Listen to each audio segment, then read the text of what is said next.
What's going on, everyone? Happy Wednesday. And it's Wednesday. We're at the middle of the week. We're getting over that hump, and we appreciate you getting over that hump of the week with us, Ryan Ripken Show, live at 5-ish today. I'll apologize for that. I'm the problem. It's me. But guess what?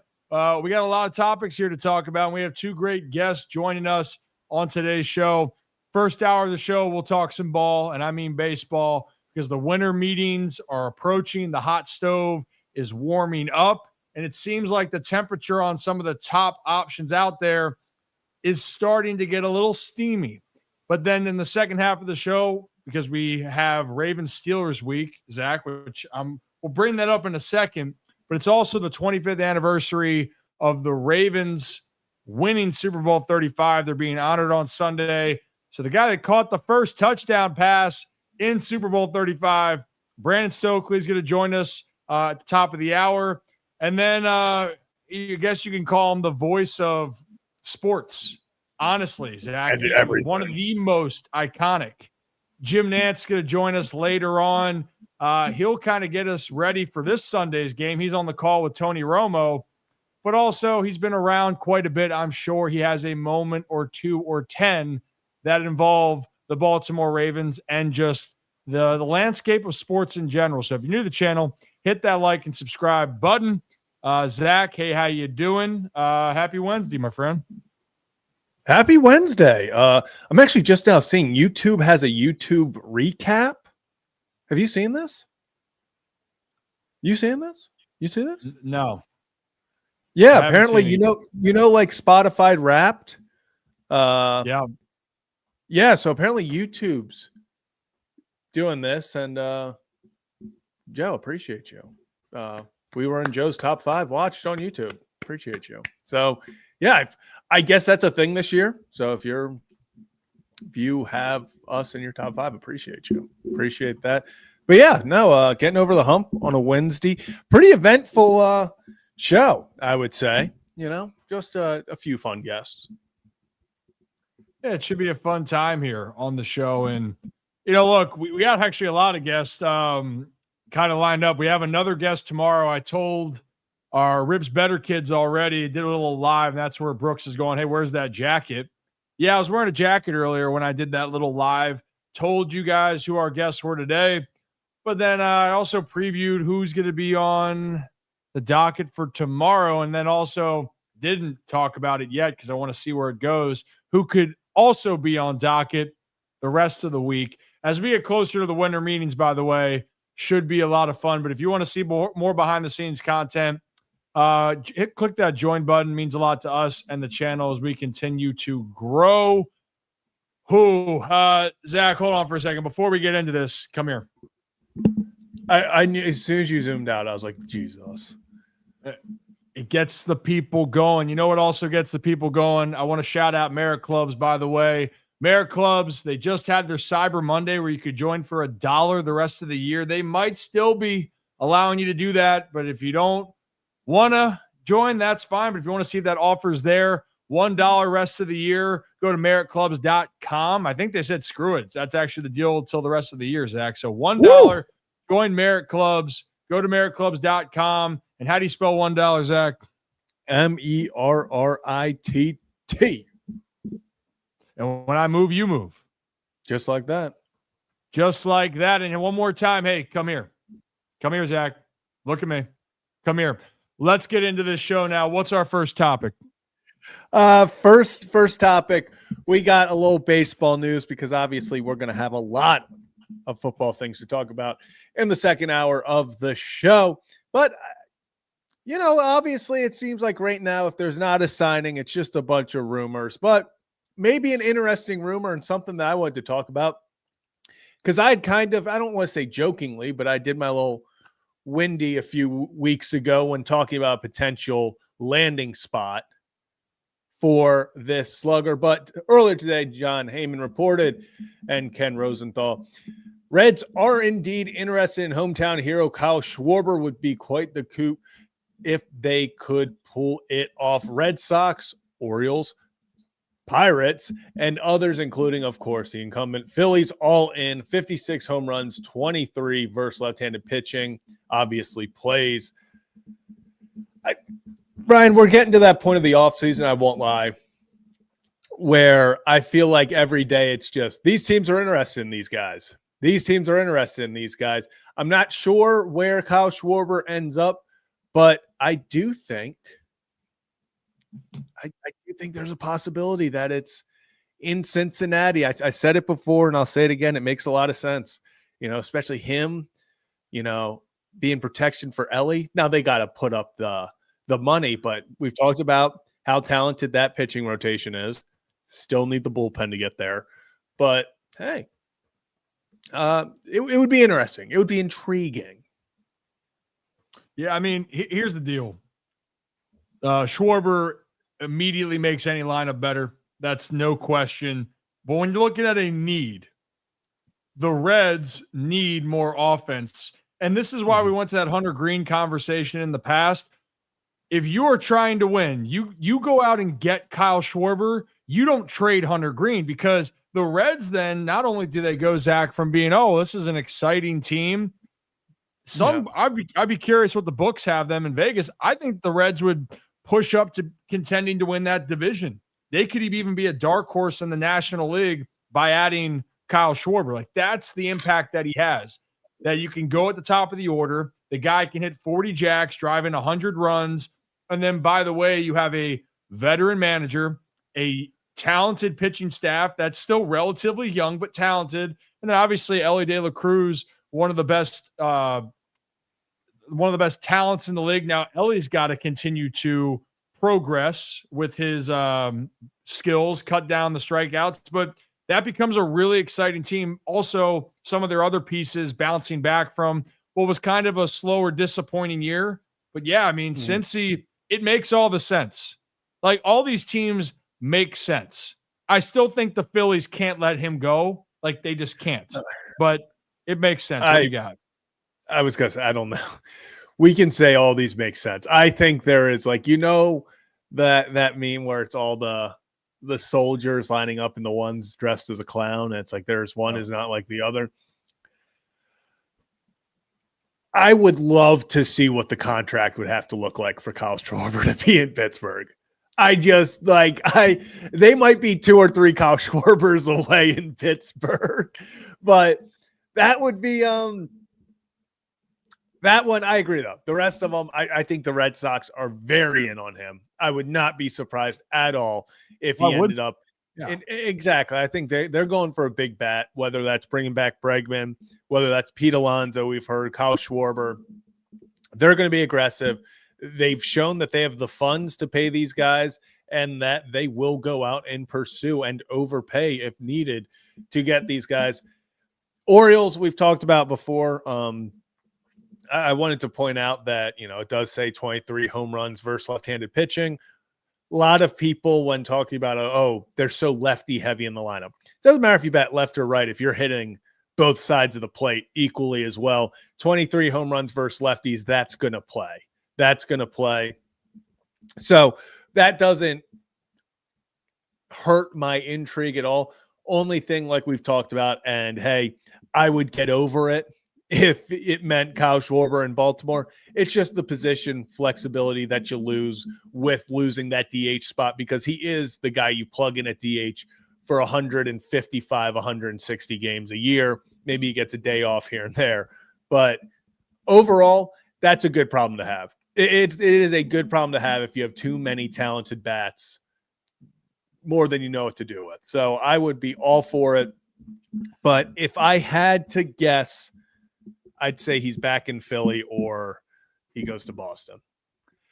I mean, when I said, Zach, it makes sense for those teams, we could say every team, it would make sense, because would you be a better offense with Kyle Schwarber? Yes. Like, that's what I want to point out. So all those teams that were mentioned, they all need a big bat.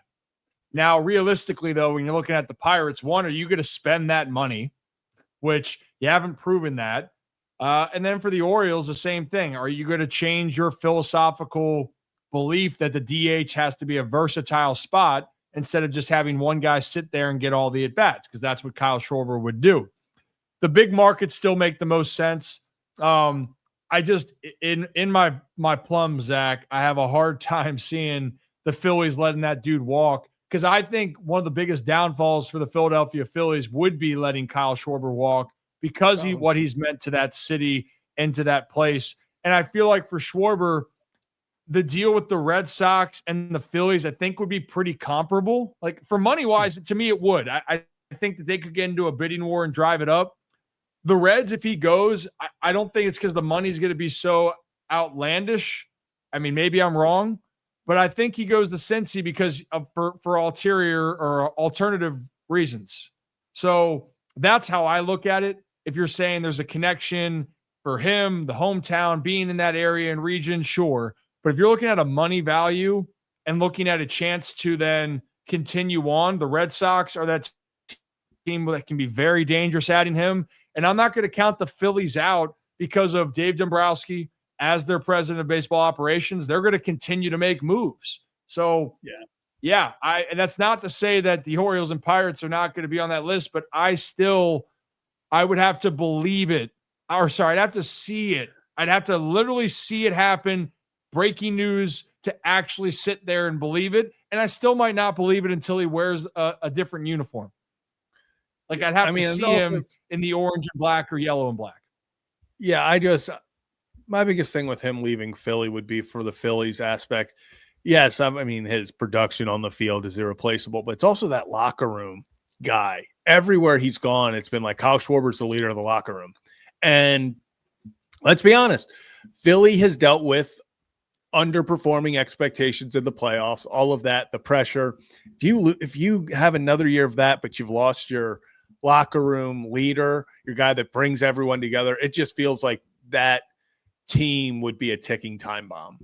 I feel like there's been a lot of drama throughout Philly over the past, few years with the baseball team. Not going to get into the football team. We all know that they're egging the offensive coordinator's house. But a lot of drama around, expectations and stuff, underperforming. You lose your locker room guy. I wouldn't be surprised if suddenly there's hey, the Phillies have sort of like the Mets did last year. Hey, they were going well. Something happened, and now they're collapsing. Yeah, I mean, I still buy the Phillies with or without Schwarber. I still buy them, but would I change my tune about them? Yes. Like, they're at a point right now when you're looking at the Phillies. They are ready to win right now. They are not a young team by any means, and they have veterans there that can go out there and be very successful. If they get into the postseason again, they can go and make a run. You could argue in this case, Zach, if they beat the Dodgers in that series, Phillies, good chance they go to the World Series. And again, that's for every team. Oh, what if you beat them? No, like, I thought the Phillies and Dodgers was the matchup in the National League. I love what the Brew Crew did, but the firepower that they had compared to or what the Phillies have compared to Milwaukee, it's not the same. Milwaukee was a more complete team. The Phillies had the veteran and the juice that could get by the Dodgers, and they just didn't. So you lose Schwarber, you're going to have to make that up somewhere else. And it's not in their organization right now that you would see. They'd have to go elsewhere and they'd have to pivot. And so that time will tell. Now, without Schwarber, they're still a playoff team in my mind, but if it's going to be hard for me to consider them as a top contender losing that type of offensive firepower. And dude, that'd be a gut punch to the fan base too. Like that guy is beloved, man. He is. Yeah. And I'm not going to lie though. I'm looking at their lineup. If you lose Schwarber, I think they're a playoff team, but I don't think they do anything. I mean, Bryson Stott, Trey Turner, Bryce Harper, Alex Bohm, Brandon Marsh, but then the rest of your lineup, Nick Castellanos, a negative 0.6 WAR last year. Rafael Marchand, 0.3 WAR. You have Otto Kemp, negative 0.2 WAR. You then have a rookie who's never played in Justin Crawford. If you lose Ranger Suarez, like, obviously they're going to add to this team. But even the bullpen, was not great. And that was their big Achilles heel last year. I don't know how dangerous they are if they lose a guy like Schwarber. So I'm the more I look at this, I think it is just number one priority. They have to get Schwarber back. I just don't know how. I feel like he holds this lineup together. He makes them way deeper, past the fifth spot than they need to be. Obviously, Nick Castellanos and guys like that, they have kind of, are showing their age. It happens, but it just feels like maybe, you mentioned they're not the youngest team. A lot of these guys on the wrong side of 32. Their big bats are all in their 30s, 32, 33, 34. It feels like there's just a lot of pressure in Philly, and if you can't get Schwarber back, that's a massive hit to the lineup. Plus, you're losing your guy. Oh yeah, I mean, like, we've seen the results when you take a valuable member from his play on the field and his impact off of it. And it's not saying that Schwarber's going to go off and do that somewhere else, right? He could go and hit 56 jacks. But the thing was that, it worked with your team. So Santander was the example in Baltimore last year. It worked with him. You realized he might not have his those types of years, but for 3 straight years, he was your best offensive player. And then he went to the Blue Jays, where they're buying the production that he had the last years, but he's going to a different place, new situation, and he's hurt. There's no guarantee that the grass will be greener elsewhere. So I think that's something that I think Schwarber is going to think about, but I do think Schwarber understands himself as a hitter. But for the Phillies, they understand what they know they're going to get with him. If things aren't that MVP caliber level, they still know what the baseline is for Kyle, and that is a very good offensive player. And time will tell. I still would be shocked if he ends up with a smaller team, market team like Baltimore. If he does, well, then damn, that changes a lot of opinions on how you think about the Baltimore Orioles in the American League East. So time will tell. Money will be spent this spring training. This offseason. Winter meetings are right around the corner, Zach. That's usually when the dominoes start to fall. But I thought then it's kind of fun. We could look back a little bit over the last few years on some of these big contracts. Do I have that correct? Do I have that right? Yeah. And we'll go over the past 4 or 5 years. We're going to start with 2021 offseason. So I'll share my screen so that we can look through that. But these are the highest AAV contracts handed out in the offseason of 2021. I think this exercise gives us a better look, one, on, kind of the contracts over the years, but two, how sometimes just because you paid the most money doesn't mean it always works out. So, number one, the highest guy, Trevor Bauer, in 2021, I think it's safe to say that did not work out, but that is for a million other reasons that we don't need to get into. So I think we go to George Springer, where, hey, you say what you want about the Blue Jays, obviously Vladdy, obviously Bo Bichette. They had Barger, Lucas, all those guys step up, Ernie Clement, to really solidify, that run. But George Springer was Mr. October for them. And this is not a guy that it was like, hey, they just found George Springer. They brought him in on a cheap contract. This was a guy that got a 6-year, $150 million contract. They spent the money. And hey, it didn't work out the first few years. And I'm not saying, he was a disappointment or anything, but you didn't get to where you were hoping to go with him. Then you get him, you get in the playoffs, you have a legit chance as the number one team. And George Springer does what you brought George Springer in to do. He is a playoff player. He elevates in October. It's exactly what he did. And if they win that, there's a good chance we're looking at George Springer and saying he's the reason, or one of the biggest reasons. One of the reasons. And here's the thing, like Springer, you could argue that was his best season. You could argue that's one of his best seasons, period, of his career, of what he did this year offensively. Now, I still am going to take the George Springer when he was in Houston and what he was doing, but postseason Springer this year, as well as what he did in the regular season for the Jays, if you won the World Series, that number on the contract, it's all worth it to people because you want to win. But the point here that you're talking about, spending money is valuable, but spending money is not going to lead to championships. It's not directly correlated. It depends on who you sign.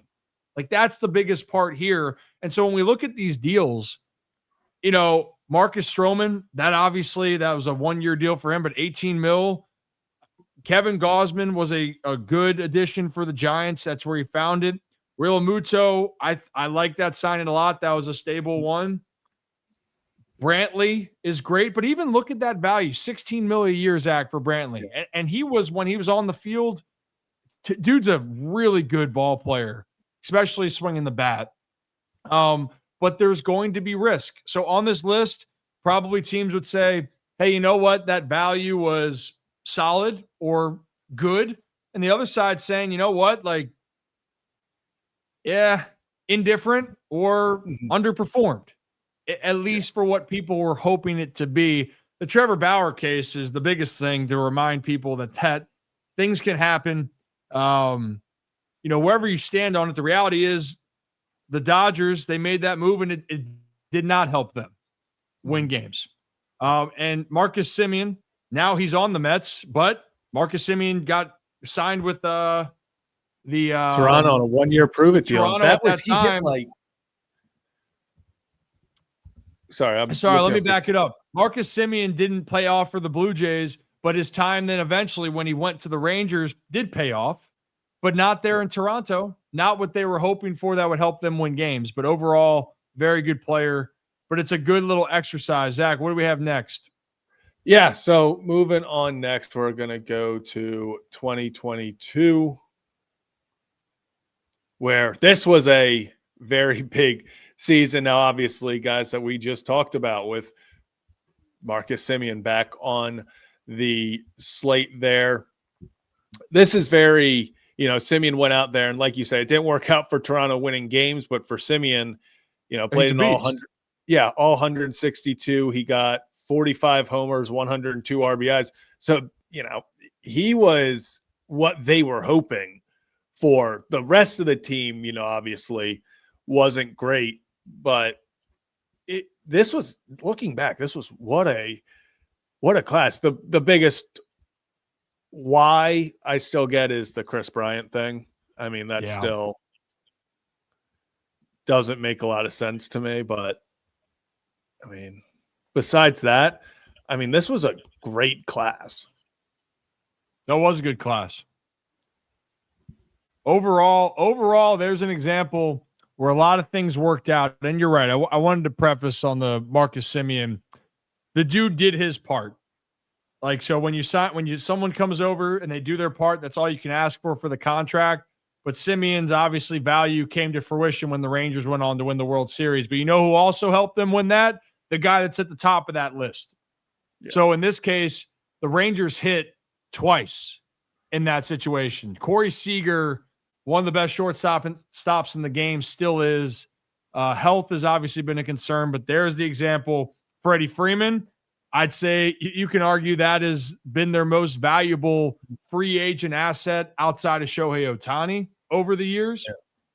And, the Javi Baez, look, Javi Baez living up to that number? Probably not. Did he earn it at the time? Yes. Mm-hmm. But there you are once again. And the Chris Bryant, man, the fall off there was wild.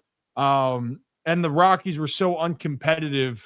It just, all of that looking back just didn't seem to make sense. But Chris Bryant got paid. He deserved to get paid. But whoa. This was also the offseason where Carlos Correa, that whole thing, where he was he a Met first and then he was a Giant? Yep. And then he ended up in the middle of the night. It was like 2 a.m. I'll never forget that. At 2 a.m., it was just like, oh, by the way, Carlos Correa is a Minnesota Twin. So, I think, and honestly, Trevor's story up until really this, like, he's been disappointing kind of in Boston. A lot of these contracts, Robbie Ray, that was coming off a year where I think did he win? Was that the year after he won the Cy Young?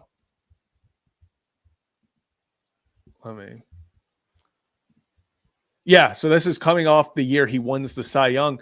And since then, I mean, he posted a 2-1 WAR. He had a 3.71 ERA in the first year in Seattle. Then he had an 8.10 ERA in only one appearance, pitched 7 games in 24. And then this year kind of got a little bit back on track, 32 games, 3.65 ERA.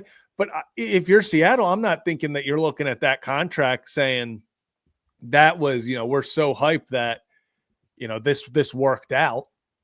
I don't think that, you're looking back ecstatic on the results you've gotten from Robbie Ray. So just because you pay these guys top dollar does not mean it's going to be this franchise altering move.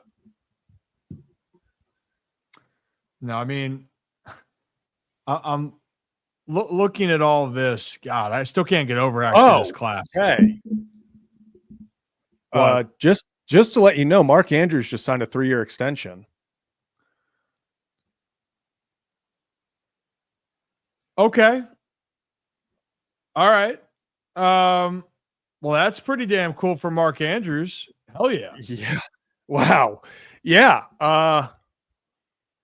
So we will get into that. Yeah, we'll get into all that in a little bit. It popped up on my phone. I saw Mark Andrews' future in Baltimore is secure, and I was like, "What is this about?" Yeah, right, Mark Andrews.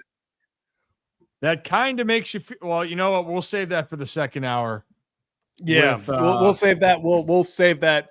Jump the gun, but my reaction spoke for itself. And then, how about that? You know what? Good for Mark Andrews, man. I actually, people might not think it or feel this way. I think he's had a good year. I think obviously a lot of instability there so far with the injuries, but he is Mr. Dependable. I think overall he's a good tight end, but everyone's gonna ask, what the hell does that mean for Likely? We can talk about that later on after this. Let's get through the baseball part here. Yeah. Zach, what's the next class we got? We got the 2023 class. I did not see that coming. This one, God, it was this one. Goodness gracious. Aaron Judge, Trey Turner, Xander Bogaerts. Actually, is this in? Yeah, I want to make sure that we're going. All right, there we go. I want to make sure that it's by average AAV. Gosh, I forgot Justin Verlander got that much from the Mets. Yeah. I mean, there's your example of just because you're giving these guys top dollar does not mean it's going to be earth changing. I mean, he pitched 1 year. Yeah, with the Mets. He got traded that year. Yeah.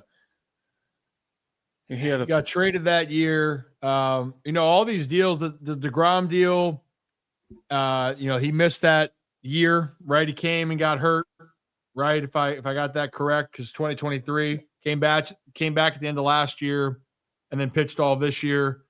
Overall, those numbers too, solid. If you're going to say a high number for Bassett, but it's still a 3-year, $63 million. I think that value is still good. Also goes to show you where things are. And man, I still don't look at Aaron Judge as in that category. No way he was going to leave. Aaron Judge, probably for the amount of money that he had, Zach, of all the deals, that one's paid off the most because Aaron Judge has been the best hitter, just been the best when he plays. So that is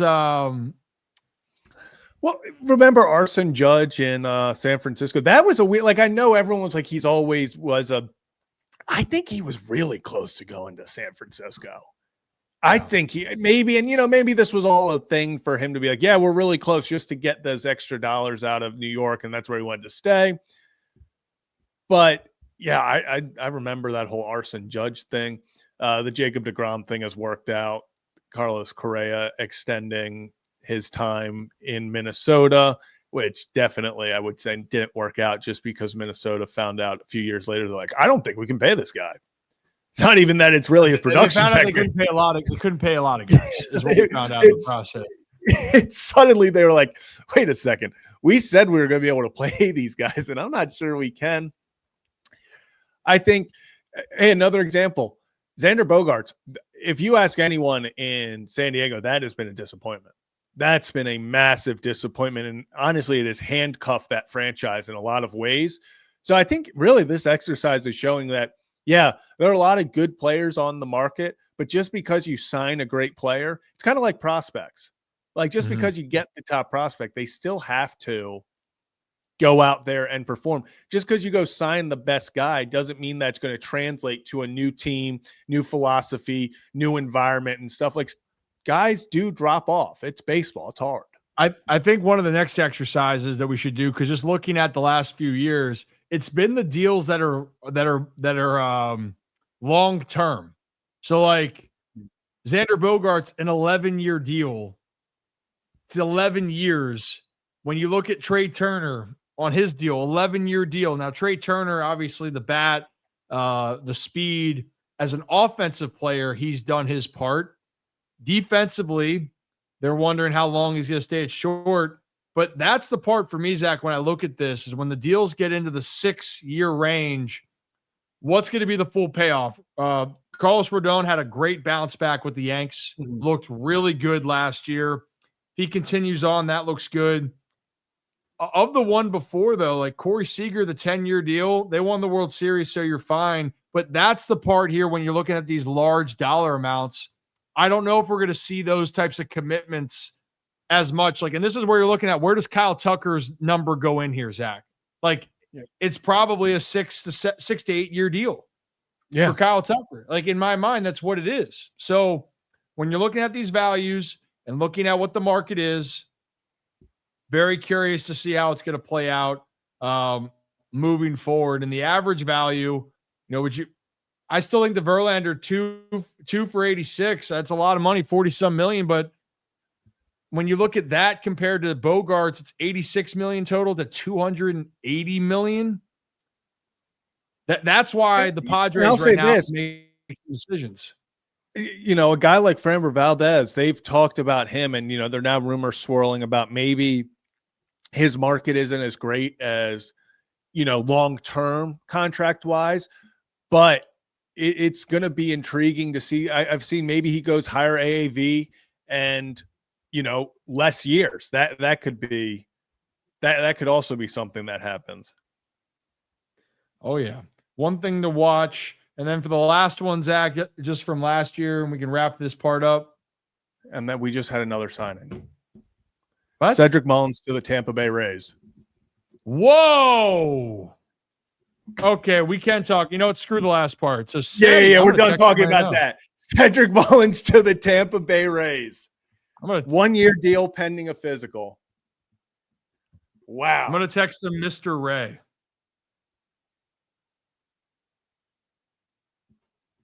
Wow.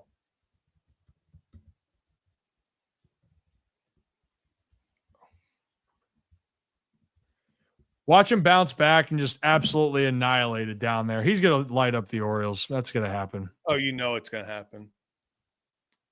Oh, Hey, time out for a second. Hold on. Hey, come here. Seti, good for you, man. I'm happy for you. So there's moves happening here. Moves happening. I want to get the details on that. What? Do you think Hyde just got there yesterday? Do you think that maybe that had not that was like Hyde was like, oh, you go get Cedric Mullins. Do you think maybe there's a comfort level there? I think there's an understanding. They probably asked Hyder about him, but the Rays have watched Cedric for all these years. And I think it's honestly, when you think about it, it's a perfect Rays move where they're going, hey, Seti kind of struggled and limped his way through the rest of 2025. He's going to have a prove it deal.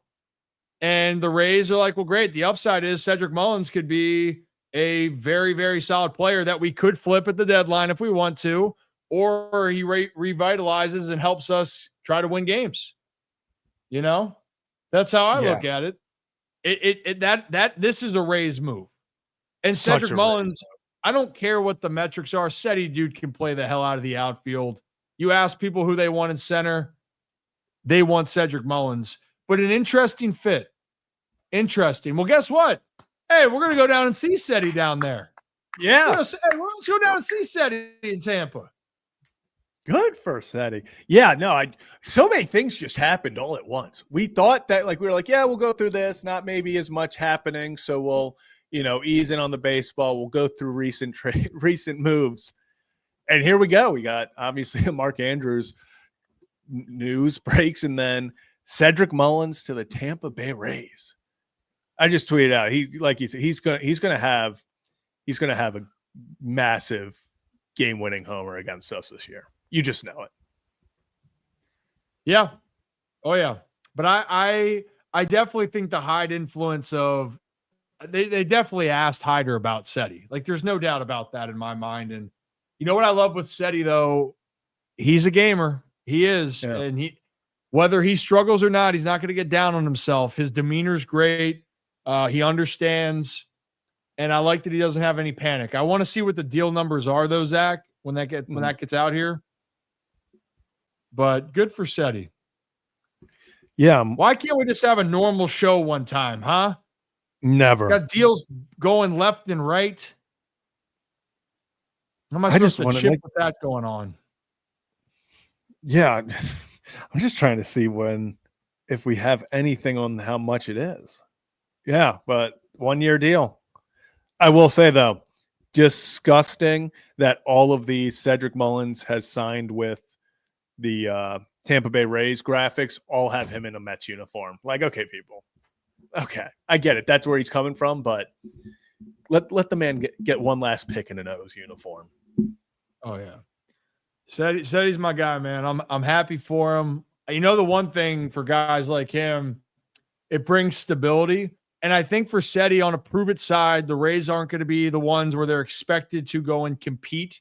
But I think he's going to go into a good situation. But this is where the primary and secondary markets are going to be fascinating. There's not a lot of center fielders that are out there too, Zach, like truly center fielders that you're looking for. There are some, right? But Seti looked at an opportunity and knows he's going to be playing. Like he's going to be getting the at-bats. There's the commitment. Yeah, gosh, such a Rays signing. The thing with other guys like Ryan O'Hearn, I think some teams are going to value Ryan a lot, but I think Ryan's going to try to go to a team that, I mean, I'm sure he probably wants to go somewhere in Texas if he could.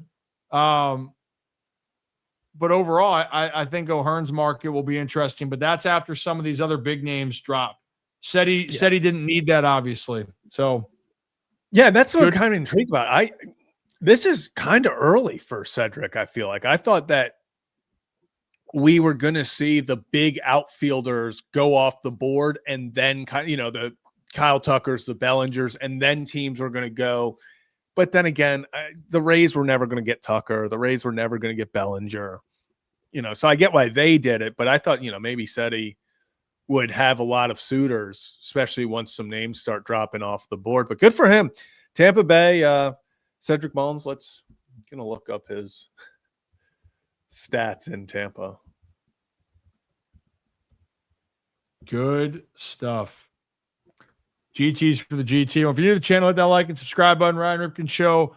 So the two moves we're monitoring right now, two different sports, but related to people that follow the Baltimore teams. Cedric Mullins just signed with the Tampa Bay Rays, and Mark Andrews is extended with the Baltimore Ravens 3-year deal, $39 million. And everyone was wondering or thinking last year was his final season in Baltimore. Well, guess what?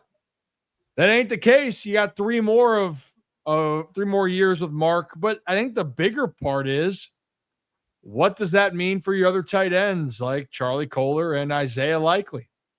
Two different skill sets. Mark obviously has been the security blanket, been the most decorated now tight end in Ravens history, and even now the most decorated receiver in Ravens history.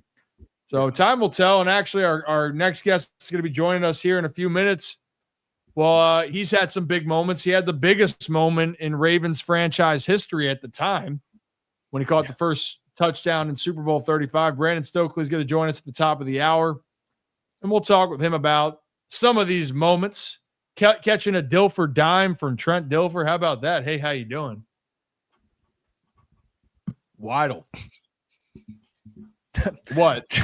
Just the Dilfer dime. That was good. Oh, we got to bring that back. You know what? Hey, Zach, come here. You were too young for that. Yeah, I was literally. Come here. When he caught that ball, I was like a year old. I was exactly 1 year old. I'm aware. So I remember it like it was yesterday. Came out, got a ring. Came out the womb, got a ring. It's what we do. That is what you do, huh? That's fascinating to hear. So news and notes, just a little housekeeping work with us. Sunday, winter meetings are going to start. Probably not going to have a lot of coverage on that day. Monday, Tuesday, going to be boots on the ground. A lot of going on. Yeah. Tomorrow, we have a special guest that our Rips Better kids you guys already know. If you missed it, go to the video, check it out. It's me just moving around and having fun with the Zoomies. And we might have another guest that's going on here, but it's good to look back. People love the stories. They love the perspective. We're going to have a whole lot of that from our guests going on and give you insight into what to expect moving forward too. So it's going to be a good time. It's going to be some GTs, Zach. A lot of GTs. Some GTs. A lot of GTs. Yeah. What's up? What are you thinking? I'm getting the Twitter post ready, but just for our guest. But I'm laughing at the fact of like just the sheer amount of just literally within a 5-minute period, we just get 2 bombs, and not even really bombs. It was just more unexpected. Cedric isn't going to shatter news, isn't going to shatter the league, but for Baltimore now, not only is it Cedric is, off the table, but you got to face him 12 times. It's a guy, he enjoyed hitting at Camden Yards. So we'll see what happens there. That's definitely, I'm not excited for the extra base hits he takes away from the Orioles hitters next year. That's for sure. Oh, if it could be a bet that said he's going to have an unreal play at the yard. Yeah, that's not even saying home run, like him having a moment of going, it's Cedric Mullins again. I can't escape him. That will happen. Yeah. Oh, they're going to Tampa Bay gets to use that meme now. That stinks. Hey, it's moving around here. It's moving around. But if you're new to the channel, hit that like and subscribe button. Do it live at 5, Monday through Friday. We're mobile today, as you guys know, the big studio we use on Mondays and Thursdays, but we have so much content, especially with the winter meetings. And one more time for the one time, we'll be down in Orlando on Sunday, getting set up. Monday, Tuesday is where the boots on the ground and things get a little bit interesting. Last year was down there having dinner with John Morosi, and then whammy Juan Soto signs for $750 million. And then the wheels started to turn, and then you could sense the energy. And I believe that the same is going to happen this year down in Orlando. So appreciate that and excited about what this next opportunity is going to be. But in the meantime, it's still football season, Zach. Football is definitely football. We're in the home stretch season. Which I hate. I hate that we're in the home stretch because I feel like part of me when I'm watching these games, I'm like, yeah, this such and such team, they're going to have to figure it out. And then I'm like, we're not in the beginning of the season anymore. Like we are at the end. We have 5, 6 games left. It's crazy to me how fast this season's gone. Oh yeah, for sure. Hey buddy, sorry. Can you hear my dog? Can you hear Ollie barking? Yeah, I just heard Ollie. Hey Ollie. Hey Ollie, we have our guest coming on, buddy. Hey. He's just excited. He's excited. He's excited about our guest because it's the 25th anniversary for the Ravens winning Super Bowl 35. So the pup is just getting the crowd going. Hey, dude. Okay, he's good. Well, we're good. To talk a little bit about and reminisce, there's a rivalry on Sunday. Ravens-Steelers battle for first place right now in the AFC North. But we get to look back and reflect because 25 years ago, the Baltimore Ravens won their first Super Bowl in the history of the franchise. And actually, the man that's joining us now, and Brandon, if you're good, give me a thumbs up. You ready to rock? Boom. This guy actually had, at the time, the biggest moment in Ravens franchise history. First touchdown in franchise history for the Baltimore Ravens. Let's bring on Brandon Stokley. How we doing, guys? Brandon, doing great. How are you doing? Oh, I'm doing wonderful. I love the dog. Yes, bring more dog. Dog was more excited than anyone else has ever been for me to come on. So I love that. Yeah, he's so Brandon, I got a 3-year-old golden retriever. His name's Oh, Ollie. wow. He's been voted best studio pup for the last 2 years by me.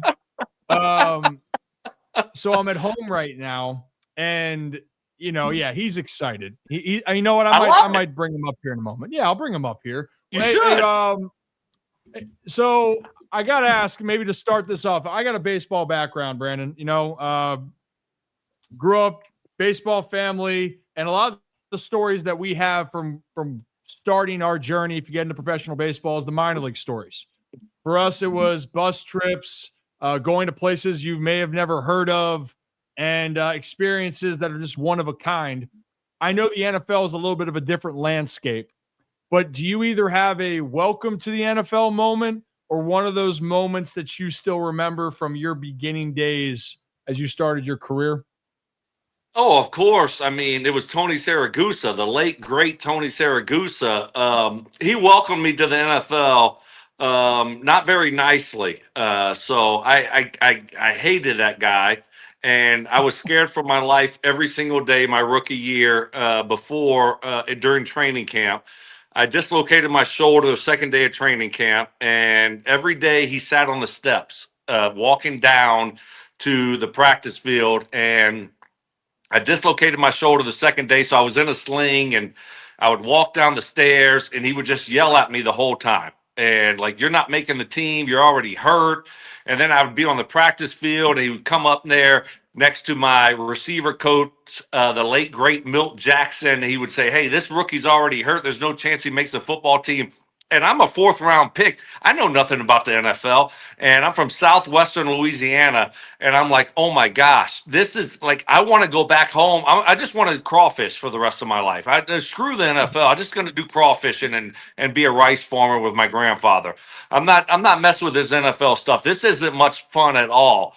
And so that was my welcome to the NFL moment, was Tony Saragusa making me fear for my life every single day. And then those guys would shoot paintball guns at the hotel. When you walked from the main room to the other room, you had to walk outside, and they'd be out there shooting paintball guns. And I'm like, this is I'm from South Louisiana. This is the craziest thing I've ever seen in my life. So feared for my life for about a month. I tried to avoid anyone that was a veteran guy. Put my head down. I don't know if I ate dinner. I just would not go in the cafeteria. I went in the cafeteria one time, and they made me sing a song, and I sang "We Are the World." I told them how much my signing bonus was. They make you tell you where you're from, when you were drafted, what your signing bonus was.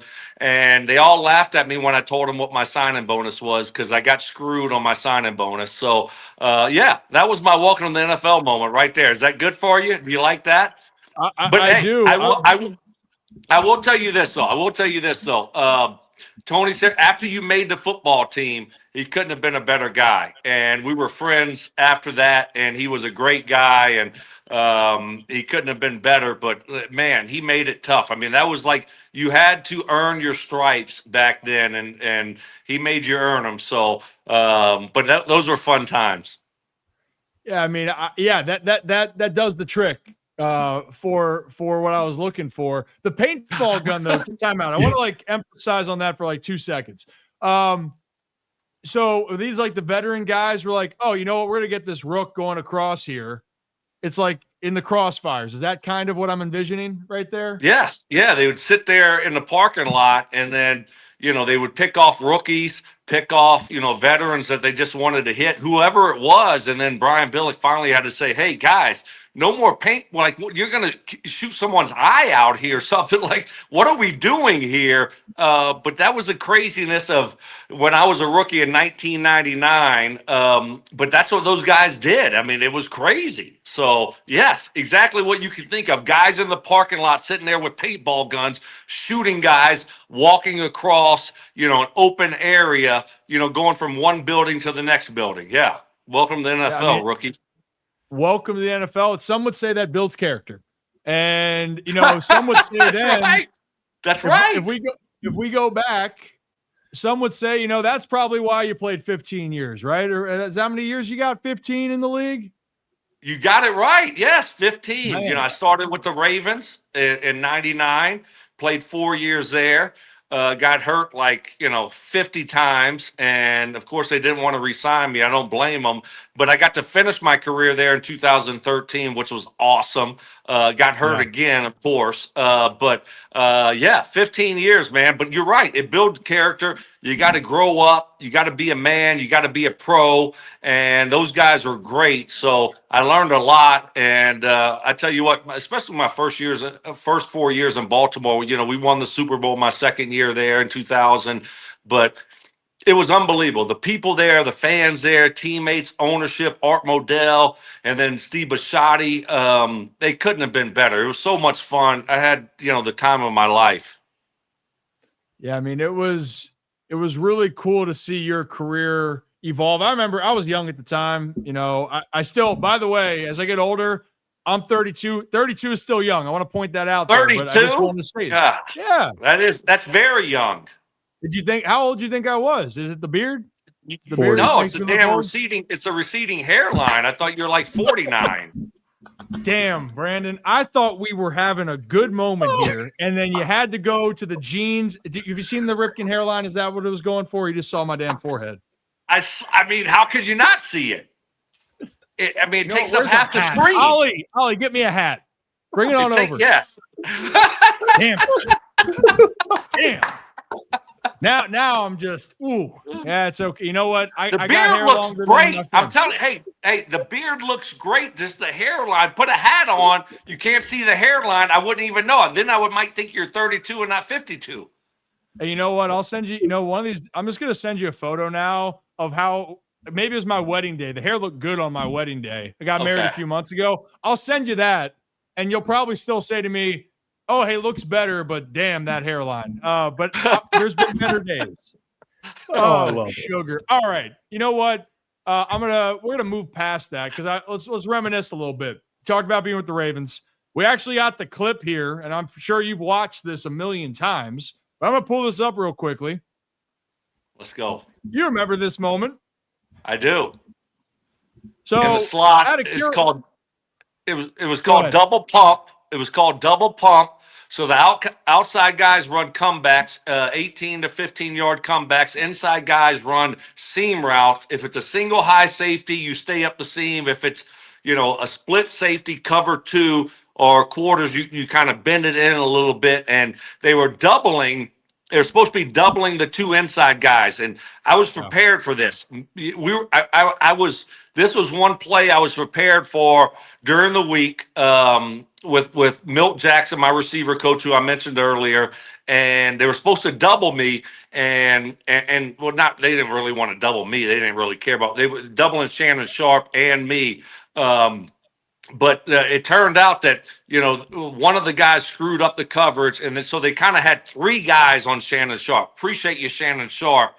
And I was the beneficiary of that. So I knew I just had to, that was the plan. Beat one guy. If they try to double you, just beat one guy.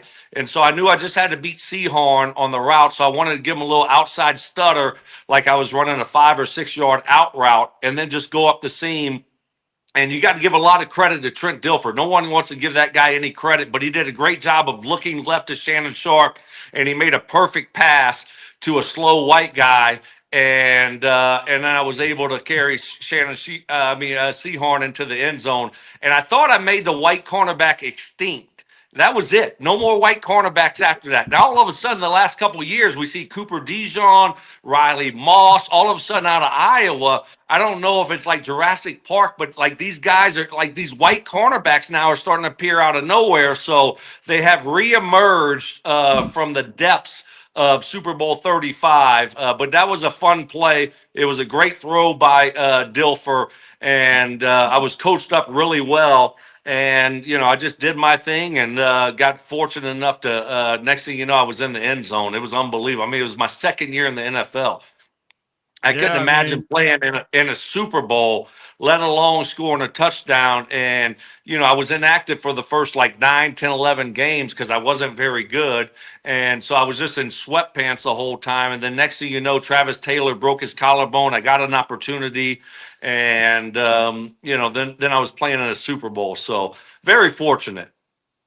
Yeah, what you're saying is, you're built for power, not speed. But you were right. The extinction of the white cornerback, that was a moment there where we could go back and look at this. That was a moment. And also, though, I got to say, like the ball security here, timeout. Look at this. 2 hands on this thing. Hey, what was I got to know then? Can we get that now in Baltimore? Yeah. Oh, gosh. Well, yes. We need some ball security in Baltimore. But hey, you explain the play. Explain what was going through your mind when you caught this right here. Like, what is? Well, I mean, are we on? Like I don't know what I can say, but I was like, "Holy crap!" Like he actually threw me the ball. If you want, yeah. I did. I don't. Yeah, but I was like, he actually threw me the ball, and now I caught it perfect. That's great, and never thought about scoring a touchdown. But you just see the ball going through the air, and it's just like. It's one of those surreal moments where you're just like, all right, make sure you catch the football. And then after that, hey, I'm a slow white wide receiver. You have to take care of the football or I will be back in South Louisiana, doing crawfish and being a rice farmer with my grandfather, right? So it's like, I got to take care of the football right here. Even if I don't care about scoring a touchdown, get down to the 2-yard line. Jamal Lewis will run it in. That's fine. Touchdown for me. I really don't care about that. Just don't screw it up. And then next thing you know, I look up and I'm like, I'm in the damn end zone. And I'm like, I'm in the end zone. Here we go. Let's go. I mean, it was crazy. That was Brandon, Brandon, real fast. Obviously, you were with how dominant that defense was in 2000 and that entire year. Was there a moment when you got to the sideline and you're up 7-0 and you know how this defense is playing where you're kind of like, holy crap, I think we just won the Super Bowl? Or what score did it kind of set in where you're like, I don't think that they're getting this many points against that defense? Never. I mean, I never felt good about it. I think maybe in Jermaine Lewis, when he returned it after they returned their one for a touchdown, maybe I felt better about it, but like, it's a Super Bowl. It's my second year. There's I got high anxiety. I wasn't on any kind of medication back then for my anxiety and my ADHD. So I was like, I'm always anxious. I'm like, oh, we got to score more because the word, and what the veterans were telling you, before that game was like, hey, this might be it. They mentioned Dan Marino. He got to the Super Bowl his second year. And obviously Dan Marino is one of the best ever. And he lost it, never got back again. So you might only have one opportunity at this. You better take advantage of it. Do everything you can to win this football game. And so for me, I was always very anxious about that situation. You always just like, hey, let's keep going until the last couple of minutes of the football game. Other than that, you're always nervous. Crazy things can happen in football and the NFL. And, look at 2012 when I was playing for the Broncos, right? You felt like, we had the game won, and next thing you know, Flacco throws it up and, there's Jacoby right there for the touchdown, and we're playing in overtime. So, crazy things happen. So you never feel comfortable in the NFL. Yeah, I was going to bring that up next. I mean, as much as you had a great moment with the Ravens, hey, you started this warfare with this thing, okay? So, but I, as many people did, they watched that game. They saw the Mile High Miracle. And yeah, you were on one moment of greatness in 2001 at that time, but 2000 season. And then 2012, where I felt like on TV, it sounded like you could hear a pin drop after that ball was just up there. And it felt like that ball was up there. And I guess that's the MO for Joe Flacco anyway. Like that thing it's like mesmerizing watching that thing, but it's like, it could be a pick. I thought it was going to be a pick, honestly, when it first left his hand. And I'm like, you gotta be kidding me. Jacoby caught that. Sorry about that, but Yeah, I mean, it's it was, in that moment, you're sitting there on the sideline, and we had such a good team that year in Denver. It's Peyton Manning's first year with the Broncos, and it was like we had such a good team. Offense was great, defense was great, and then we played the Ravens earlier in the year in Baltimore, and we waxed them. They weren't very good. We waxed them. We did whatever we want to them, and then they fired their offensive coordinator, had a new offensive coordinator, and they were playing better. It's the playoffs. Anything can happen. That's the NFL. Anything can happen. But at the time, you still felt pretty good about your situation when you look at where Baltimore was on the football field, how our defense was playing, and just don't give up a big play. But hey, that's sports. That's what makes it so great. And look, football is not baseball. It's not basketball. It's not hockey. It's not a 7-game series. One game. Right? You let your guard down for 1 second. Next thing you know, you look up and there it is, touchdown. You lose a football game. If we play the Ravens 7 times, we beat them 6 times. If we play them 10, we beat them 9. But that's not how it works, and that's the great thing about football. So, and I love Baltimore. I love the Ravens. I love that organization. So I was so happy that they were able to go on after that. And they beat New England in New England, and then they won the Super Bowl. So that made me feel better. Like, it still hurts. Because that team was a great team. It still hurts because I felt like we had a great chance to win a Super Bowl that year. We had home field and we were playing really good football. But at least the Ravens were able to finish it off and win the Super Bowl. And I love the Ravens. Yeah, your guys' team, you were a wagon. That offense, that defense, that was the game. I thought I actually felt the Ravens were going to match up well against New England. It's always seemed during that time that the games would come down to the wire. The year prior to that was the missed field goal by Billy Cundiff. And the play prior to that was, the Lee Evans having the ball, good knockout by the Pats defender. And then the Ravens go from your Super Bowl bound to you're going home in the blink of an eye. And I know that's what you were alluding to. The NFL, professional sports, but specifically the NFL, anything can go when a team's hot, and one play can really change everything. And it did. Since you mentioned Peyton Manning, we'll have a couple questions to get you out of here. Zach, we talked about this, right? You spent time with Peyton in 2 different places. Indy, where you had your best year statistically, you lit it up, and then out there in Denver.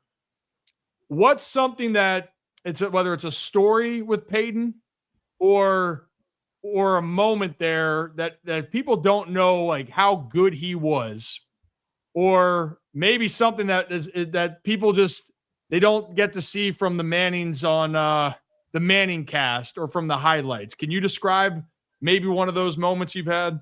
Well, I think everything that you see from him, is who he's been and who he is. He's a funny guy, and he was like that in the locker room. But when it's time to work, it's time to work. We worked as hard as I've ever, worked in my life when I was in Indy for 4 years, and then with the Broncos. And then so you go out there, you play football, and it's like, okay, this is easy because of the amount of time and effort that you put in preparing.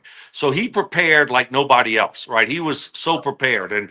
And so you look around and you watch what he does every single day. How can you not, raise your game up? And so that's what he brought when he came to the Broncos in 2012. And that's what, I wasn't used to that, obviously, that type of, guy, quarterback in Baltimore, because we switched, it seemed like every single year. But I got to Indy, I'm like, oh, wow, the attention to detail, right? Every little thing matters. If he tells you he wants you at 12 coming back at this angle, this is what it's got to be, right? And so all that matters. All that's the difference between being, winning these games late and losing these games late. So, but he was a fun guy. He was tough, though. It didn't matter if you're his best friend. I thought I was his best friend, a couple times. And then, sitting next to him on the plane, the next thing you know, he benched me during a game, because he said I messed up, and I didn't even mess up. So, it's like one of those things. But the standard was a standard, and that's what you had to meet every single day. And that's why he was so great at what he did when he played. And look at what he does now. Why do you think he's successful now? Because he still has that drive and that passion for what he's doing now. It's just not football, it's something else. But he's one of a kind. He's a great guy. He's a great friend. And he does so much for so many people that, that doesn't get, publicized or in the press. I mean, he does so many. He's just a great friend and a great person. I've heard all the best, and I met him when I was younger, and my family and my dad, he feels the same way about Peyton and the Mannings. I do want to just point something out. So you're saying Peyton Manning benched you? Yeah. So he denies it. Okay, so what was that in Indy? Yeah, it was in Indy. He still denies it to this day. I thought I was gonna have I was gonna break the all-time white wide receiver record for receptions in a game. We're playing in Houston, and I was catching these 4 or 5 yard passes, and I was just dominating. I had like 5 or 6 catches early. I'm like, holy cow! I'm going for about 15 today. Sorry, Wayne Corbett. I'm about to, overtake you, buddy. And next thing you know, we got this drive going, and he's doing all this motion. He always motion and stuff, right? He's doing all this stuff, and I'm like, I'm outside of, I think it was Marvin Harrison or Reggie Wayne. I was supposed to motion down to the hip of the guy, and then he hikes it. We switch release. I go down the seam, and the other receiver goes out the outside, right? So it's pretty simple or whatever, not that big a deal. So he usually he'll either like signal you like this to motion or just pick his leg up or something like that. So he did something to motion me, right? And so I motioned down, and then all of a sudden he starts going through this progression of like changing the linebacker and all this stuff, offensive line stuff. I have no idea what he's doing. I really don't care, right? So I'm just kind of sitting there next to the wide receiver, no big deal at all, right? And then so he hikes the ball. I beeline down the middle of the field. I'm wide open. I'm like, this is great. Stokes going to get a touchdown. This is awesome. I'm wide open, man. He's definitely going to see me, right? So I'm like looking up for the ball. I'm like, where the hell's the ball? I look back, and Peyton is scrambling out of the pocket, and he's so slow, and he's just like lumbering around, right? And he just kind of throws the ball out of bounds. I'm like, damn, that kind of sucked, right? I don't know what he screwed up or who didn't block somebody on the offensive line, right? Somebody screwed up. And so we go back to the sideline, and he's pissed off at me. He's pissed at me. I'm like, wait, what did I do? He's like, why'd you motion so early? I'm like, what does it matter? It didn't matter at all. You screwed up the protection. You're the one that screwed it up. They fooled you, right? So why are you mad at me? So next thing you know, I'm not going in next series. I'm like, wait, what the hell's going on here? Like, I'm balling right now. I should have had a touchdown. I should be close to 100 yards. I'm about to go for the all-time wide receiver record for a single game in receptions, and this guy's pulling me out of the game. So, yeah, long story long here. I got pulled for about 3 or 4 series, and then the guy that replaced me, who's a wide receiver coach right now in Cincinnati for the Bengals, Troy Walters, he screwed something up. So Peyton was pissed off at him, got him benched. I got back in the game. And then so on the plane ride home, I was so pissed. I'm like, I'm not talking to this guy. I'm not talking to him. Of course, I talked to him like, hey, what the hell was that? Why'd you get me benched? He said, what are you talking about? I didn't get you benched. I was like, yeah, you did. You got me. He's like, I didn't get you benched. He still denies it to this day. Go back and look it up. I think it was 2004. Go back and look it up. Yeah. It's there. Maybe 2005. Maybe 2003, 4, or 5. One of those 3 years. Go in Houston. Go look that up. So it was, if I'm not mistaken, you in 2004, that was your best statistical year. You had 68 catches, 1,000 receiving yards, and 10 tutties. You were balling. Yes. You think does that sound about right for that year? It was either it might have been 2000. It was 2003, 4, or 5. So it was one of those years. I don't know if he would have got me benched that year because I was playing too good. So it might have been another year, but it was one of those years in Houston, and that's what's happened. That's what happened, and that's a fact. So he can deny it all he wants, but hey, he needs to own it. He needs to apologize to me. You know what? I would tune into the Manning cast just for that moment right there. Just for that, just to say, you know what? For an apology, I think everyone would. Look, I've been on the Manning cast 2 times. Have you seen me on the Manning cast? No. You want to know why? Because I've been a prop. He brings me out there to be a prop. So I'm just a prop. This year, I was the water boy. We were doing like a water drill, right? Because it was supposed to rain. It was supposed to rain. Jacksonville was playing somebody. It's supposed to rain.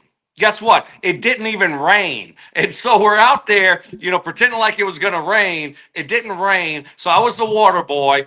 And it was terrible because it wasn't even raining out there. The other time I was a receiver, and 2 years ago. So I'm like, can I ever just be like, I played for like 5 teams, I mean, I played with him for a couple of years. Like at some point you think, how many years does he have to do this Manning cast? I mean, how many times can he ask, Charles Barkley and The Rock and all these guys to be on his show? How about your good friend Stokley? I mean, it's like Patrick Mahomes and, all these guys, Ray Lewis. I mean, my Mondays are totally free. I try to tell him that, he just doesn't listen. Yeah, we're gonna work on this because this is, you know what? Why would they want anybody else? I would tune in if you're ever on and I get a text. I want a text from you next time going, all right, I'm the main event. I will clear my schedule and I am going to be just glued to that damn TV because I'm going to get the popcorn out. I'm a tequila guy. I'm going to get some, or a mezcal, but get some mezcal, and I'm just going to put my feet up and I'm going to enjoy that. I cannot wait. Well, what year is it? What year is it right now? 2025. Right. So about 2030, I'll probably be texting you that, hey, I might be making, if this person can't do it, Stokley, can you fill in? Right. I got a lot of those. So if this person can't do it, Stokley, can you be, I was always the backup. I'm always the second guy. So I'll let you know, probably so 4 or 5 years. So keep that tequila cold. Yeah, I'll make sure. I can't wait to see your hair. I can't wait to see your hair in 5 years too, by the way. Can't wait to see that hairline, what that looks like in 5 years. You know what? This is the best interview we've ever had. Too soon? Yeah. Too soon? No, hey, you know what? I look at baby photos. My dad was becoming the silver fox and the hair was not back. I got hair back here. The Nutrafol just ain't kicking in. They got companies now. You can like fly to Turkey. You see all these people fly to Turkey, get your stuff done. I mean, you look great. Go to Turkey. Everyone flying back. You can see those pictures. They all have the stuff on their head. It's going to fix you up nice. Oh, sugar. You know what? That will be some good content. I've actually been asked about that before. This might send me over the top here, Brandon, but you know what? Shit, you know what? Hey, you're welcome back here whenever you want. I'll say that. The Manning cast, they don't want you. You can come back here whenever you want. That's all I got for you. You just put me through the cycle right there. Damn. And Zach's enjoying every damn minute of it. I know. I'm just over here. I think I found it. Week 16, 2003, you had 9 catches on 12 targets for 67 yards and a touchdown. That might be the game. I got to go back and look. I'll text y'all. I got to go back and look to make sure that's a year. But it was, yes, that might be the year. I just thought, it was going to be like a 15, 16 catch type of game. Next thing you know, I was out for 2 quarters. And so, it was, but that's how he rolled. Like he was wired that way. Like, hey, there's a standard here, guys. And he doesn't. Yeah. It doesn't matter who you are. You know what's going on. There's a standard. Even when he was wrong, other people still paid the price, and I paid the price that game. But it's all good. There was rewards at the end of it. Certainly, playing with him for 5 years made me who I was, and being with him in Indy for 4 years, taught me, how to be a pro, how to be disciplined, pay attention to details. So everywhere I went after that, came to Denver. Went to Seattle, the Giants, and then back with the Ravens. All those teams and coaches appreciated that because there was a standard there, and I learned that from him. That's it's really cool. I love the ins and outs of it. I think that brings the stories even out there more. And yeah, you know what? By the way, with you ripping my hairline, I got a turkey fund now. So Tom, thanks, man. There we go. $20 going to turkey. We're going to turkey. So it began. Look what you started, Brandon. Hey, you know what? All right. Whenever I hope I get a chance to talk to you in person. You're welcome on here anytime. I appreciate your time. This was a blast. And yeah, congratulations on 25 years. Hey, you know what? Appreciate it. 25 years. How old are you now, Brandon? Oh, damn, I'm 49, going to be 50 in June. So, yeah, man, it goes quick. And so it's going to be good to get back. I hadn't been back there. You know, I played there in 2013, but I hadn't been back, forever. So, these times go quick. You don't see guys for a long time. Guys get old. We all get old. And so it's going to be great. I can't wait to see the Ravens fans playing Pittsburgh. Going to be so much fun. Big game, by the way, right? Huge game. Yeah. So take care of business. Make the Steelers 6-7. Take over first place. Put them way behind you and go get in the playoffs. And you never know what can happen in the playoffs. As, I learned firsthand in 2013. So there you go. 2012, excuse me. There you go. There you go. Just get in and see what happens. Well, Brandon, safe travels. I'll have to miss you. We got to go to the winter meetings, but next time you're in Baltimore, winter meetings for what? Baseball? Y'all talking about baseball over there? You talking about baseball? Orioles baseball? I mean, damn, and we got the Rockies over here. We don't talk baseball. I mean, it's Ravens season right now. They're going to winter meetings. What are the Orioles doing right now for you to go to the winter meet? Where are the winter meetings at? You trying to get warm? Trying to get a tan? You're already tan. Much warmer. I mean, what are you doing? Yeah, we're going to Orlando. Disney. You're going to Disney. Yeah. I don't blame you then. I don't blame you. That's smart. Yeah, I got to go shake some hands and kiss some babies. Okay, right. and we're trying to grow here. So, and you know what? Let's get it going. I mean, had a good run there. I mean, but not good this past year, right? Yeah, I got to talk to corporate about that. I'll talk to ownership about that. We'll get. How do we feel about new ownership, real quick? Also, how do we feel about new ownership? Well, I guess I'm impartial because one of my family members is technically a part of it. But he's the problem. Oh, damn. Well, I'm sorry. Well, shoot. That I didn't even know that. So, hey, I love the Orioles. Let's go Orioles. I'm so proud of them. So proud of them. Well, no, it's okay. I blame him for everything. It's a new era. I love the new ownership group. New ownership group's great. Love them. Love them. Best ever. Best ever. Big things ahead. Big things ahead in Baltimore. Winter meetings. Go get some sun. Enjoy it. And tell your ownership uncle, is it your dad? Yes. Yeah. No. If he answers my call, it's dad. When he doesn't, he's just a jackass. So, Oh my God. Well, I just stepped in it. All right. Well, hey. So you love the new ownership group then? Now, this is I like funny. the rest of them. This I told you. He needs to answer my calls for me to love him a little bit more. You know what I mean? Oh, that's awesome. That's awesome. Well, hey, have fun in Orlando. And I can't wait to see the Orioles this next few years. I got to root whenever you want to come. Yeah, whenever you come to Baltimore, we got a spot for you. All right. You got a ticket for me? We got a ticket. All right. We got a ticket. We know some. I love people. it. All right, Brandon. I love it. See you. Safe hey, travels. Appreciate Brandon you guys. Stokley, everybody. That was our best interview, and that was incredible. We've had cheers, Brandon. Hey, you know what? That was a lot of damn fun. We've had a lot of great guests on here so far. That was up there. That was a hell of a lot of fun. New channel, hit that like and subscribe button. This is the part that this, Zach.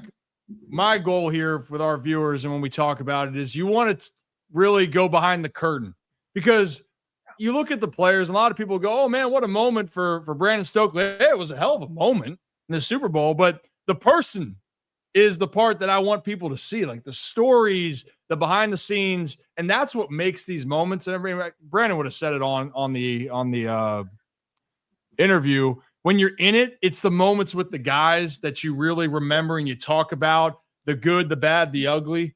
That's something that I miss. I tell you, Zach, all the time. I miss those moments with the guys on the squad right now. Like, that Kyle Bradish, Dean Kramer, Cedric Mullins, new Tampa Bay Ray.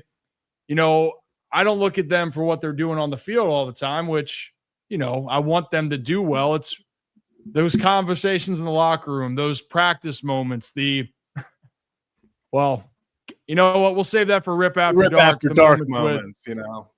Oh, sugar. Yeah, that will get me in trouble. But yeah, we appreciate it. And Brandon, you're welcome back whenever, man. You're welcome back whenever.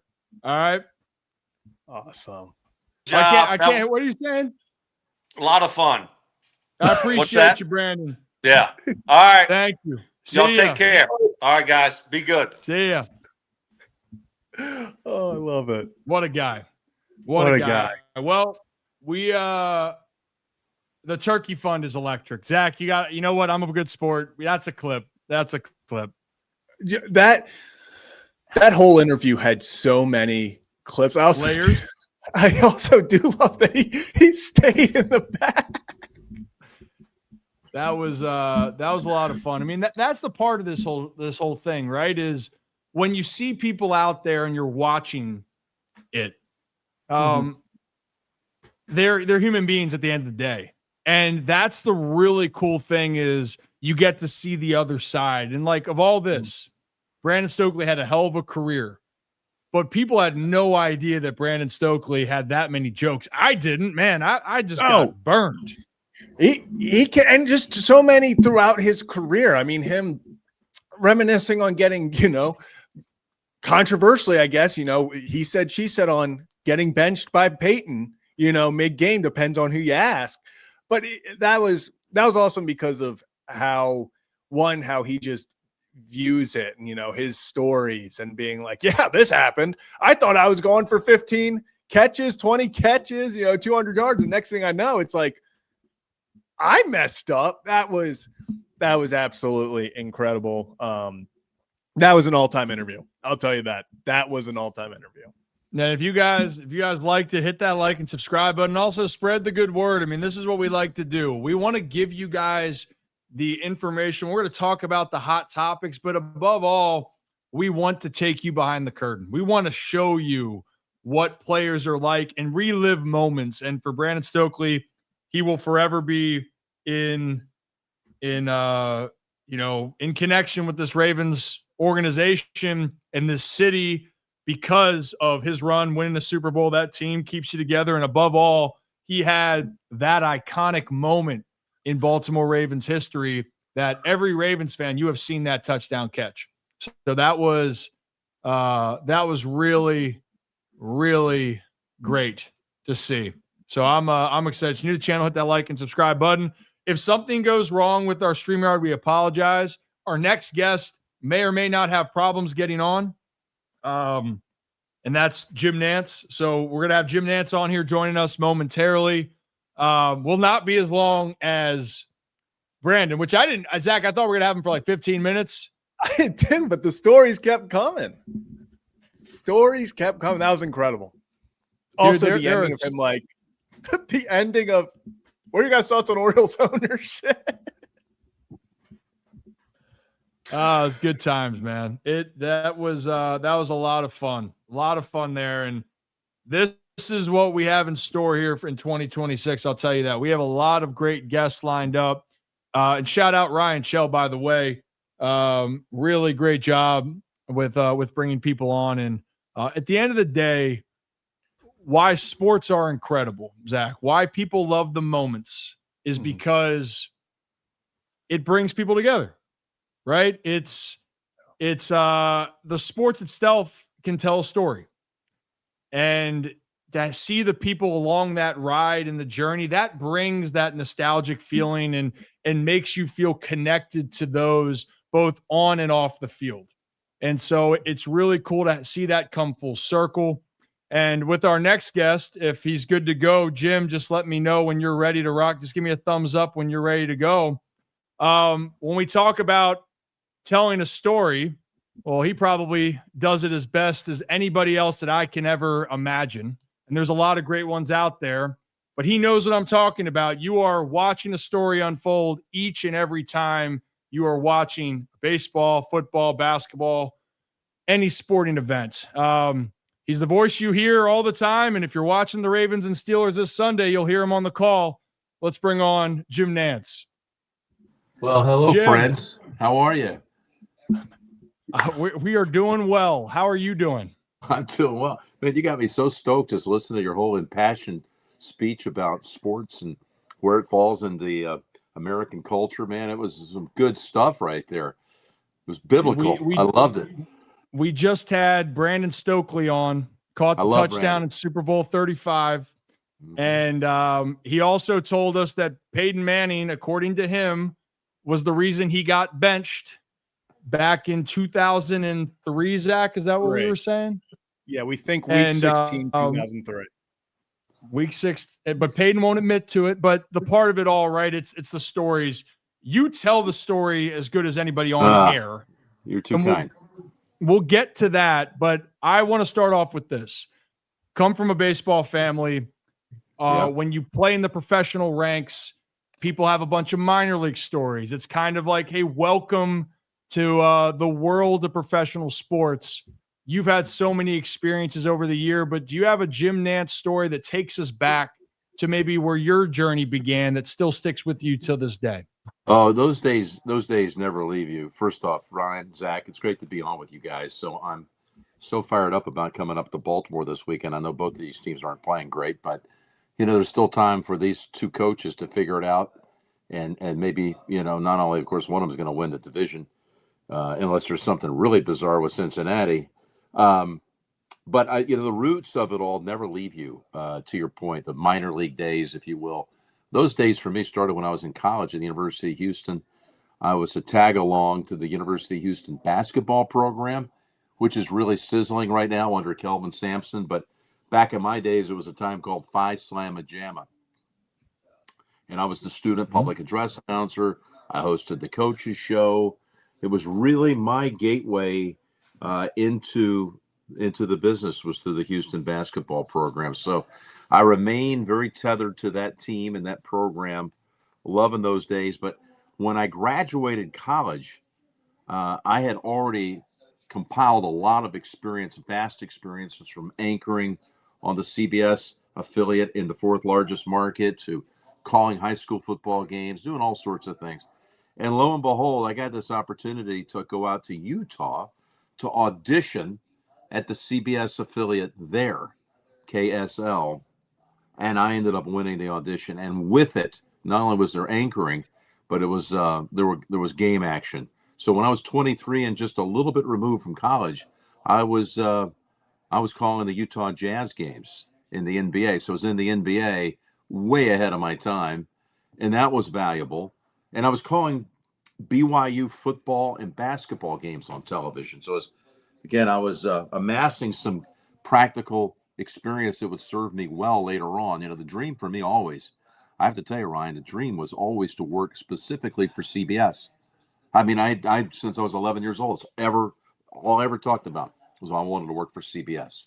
I liked the way they presented the NFL, and I loved the way they presented the Masters, and I wanted to be a part of that.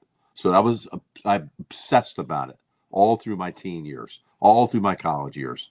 And lo and behold, I get hired by the CBS TV affiliate in Houston, CBS affiliate in Salt Lake City.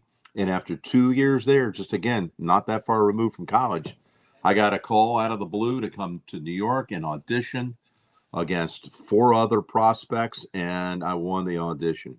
Fortunately for me, that was 1985, before you boys were even a thought in your parents' minds. But I've loved every minute of it, man. I love hearing that this is a goal that you had set out, that when you are younger, sometimes you think that your dreams can be too big or they can be unrealistic or you don't know how to get there. Now, when I grew up, I wanted to be a professional baseball player. That's all I knew. That was my dad's job, and I wanted to have the job that my dad had. And you get a little older, and I'm sure you realized along your journey and process, you're like, it's pretty damn hard to get to that goal. And you might not get there, but you have to give yourself the opportunity. And I felt that way with my career. It didn't work out the way that I had hoped playing now in the media space. But for you, I think that it's really great to see that even though you are one of the most humble people I've heard out there, and even how you described your journey,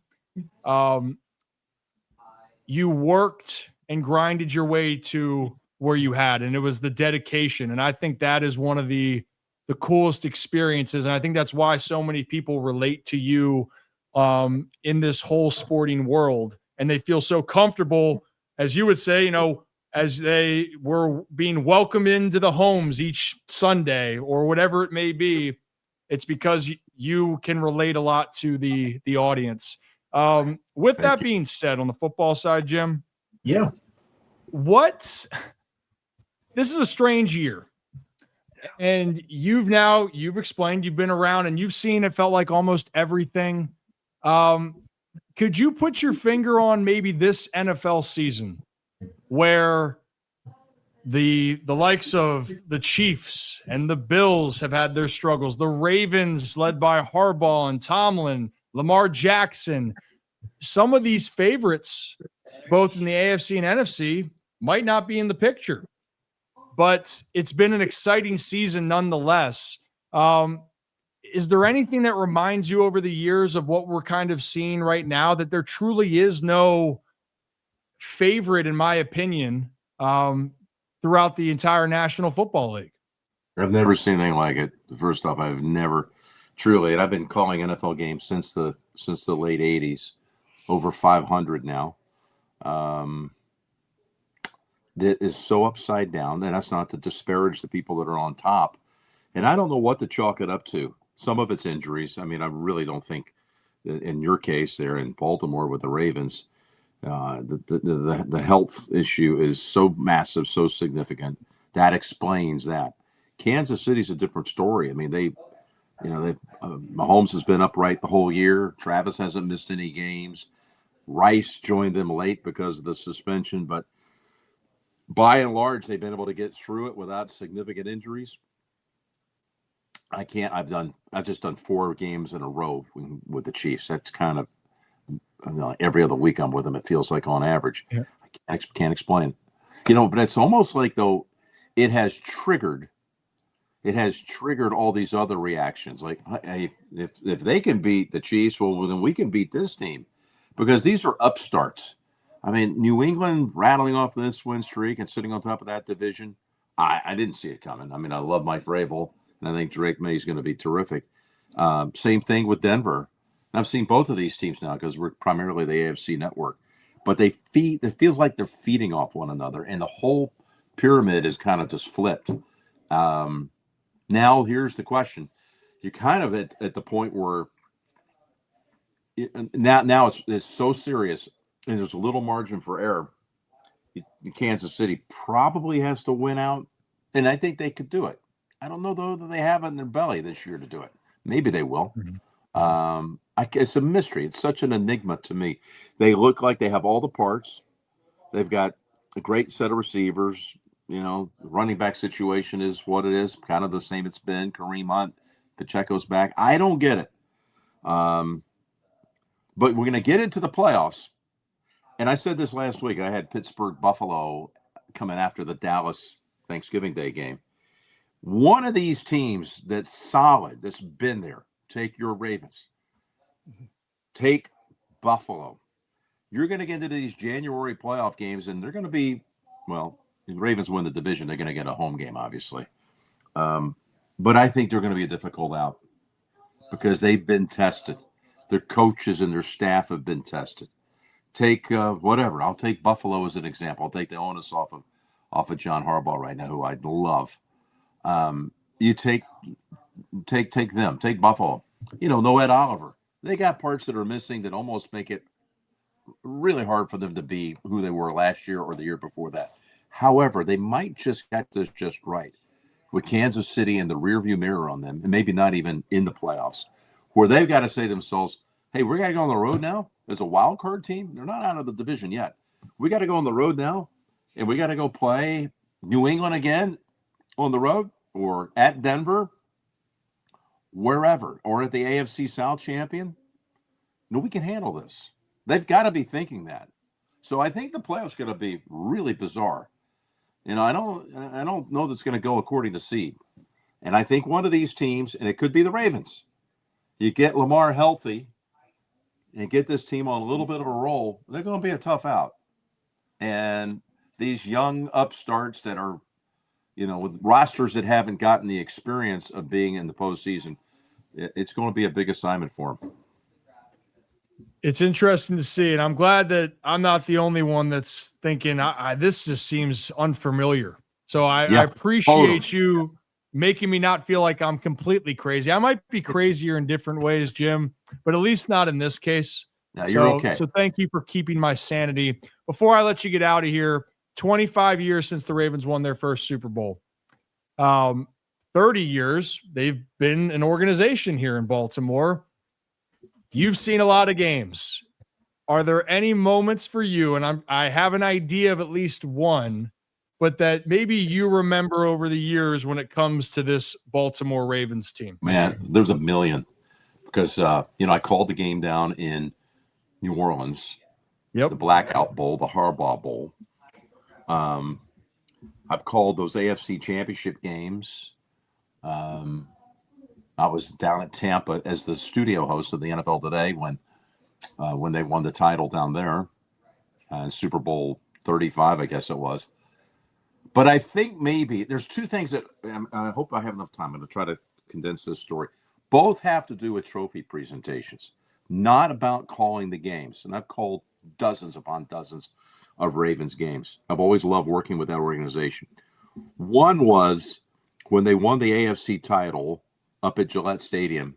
We did the trophy presentation in the locker room. And O.J. Brigance was the one who presented the trophy to his teammates. And you can't imagine the complications that you went through, not me, but everybody involved to get OJ to do that. OJ, I love OJ. He's a dear friend of mine. I love him. I cannot wait to see him on Sunday. And Chandra, too. His amazing wife. He's a hero to me. But we were in this locker room, and it's bedlam. They're just beating the mighty Patriots in their building. Suddenly you have to get an entire locker room to be completely silent, pin drop silent. And I'm up on the riser with John and Steve Bisciotti and Dick's up there too, the Cass, and of course OJ. OJ's already loaded into his computer, which will speak for him in Morgan Freeman's voice. And I had to, once everybody got the room kind of under control, I was hearing 20 seconds to James Brown's going to throw it to you. And I gave this team, victorious, raucous, euphoric, a 10-second, here's what we're about to do. And we've got to be able to hear what OJ has presented and wants to communicate to you guys. So stand by, and there's a stage manager, and go.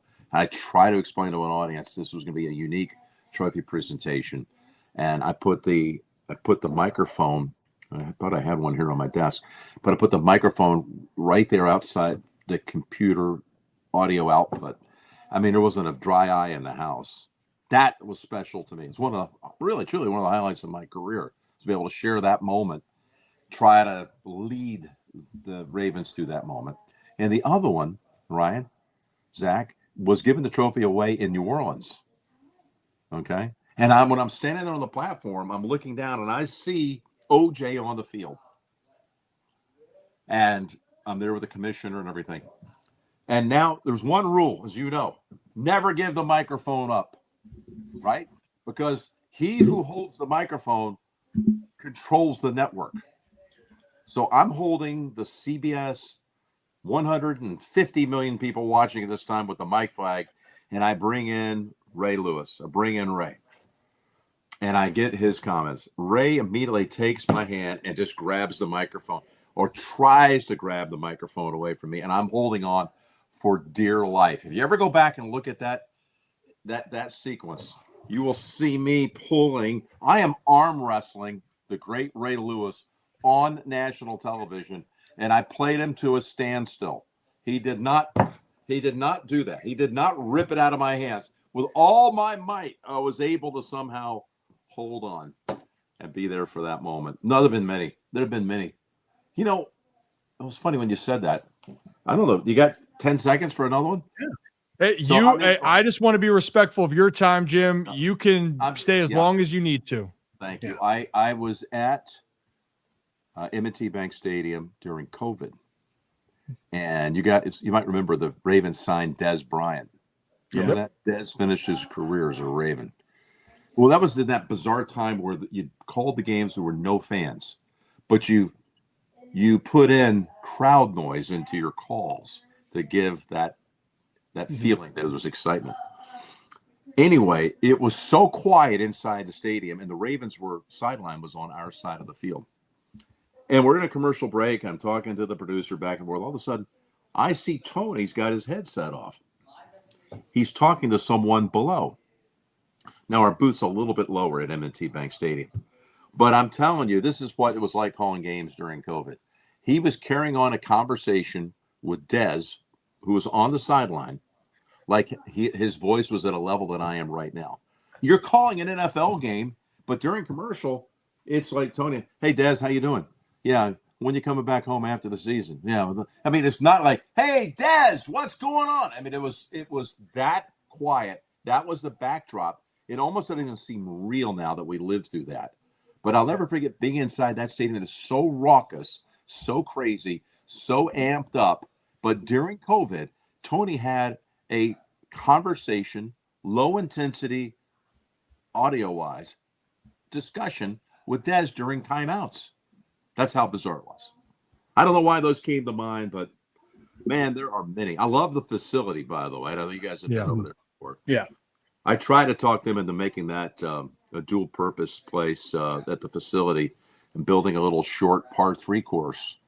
I actually designed it one time for them where you could during the off season, you could actually have a 9-hole course that you could have certain distances. First hole's 52 yards representing Ray. You could have, there were all kinds of numbers you could play with. Mm-hmm. And it would route it around a little bit on the perimeter into the interior and coming right back. I mean, it looks like a clubhouse anyway. The place is gorgeous. Yeah. Anyway, that was my first golf course design and didn't get off the ground. So what I'm understanding through these stories is that you're a golf architect and you also are a arm wrestler. Yes. To go along with broadcaster. Only against the best. Yes, I am a golf course. I do love golf course architecture. I have a hole in my backyard at my home in California. You may have seen a video or two about that through the years. And I'm currently at a home in Nashville that I built another one in the backyard here. It sounds over the top. Maybe it is, maybe it's not. And someone heard me talk about my love of golf course architecture. So now I'm actually involved in a golf course under construction in Minnesota right now as a golf course design consultant. It's going to be called Tipatonka. And I've loved it. I've made 5 site visits. I'm, getting dirt under the nails and really trying to do my part, working with an incredible architectural team from Australia, OCM.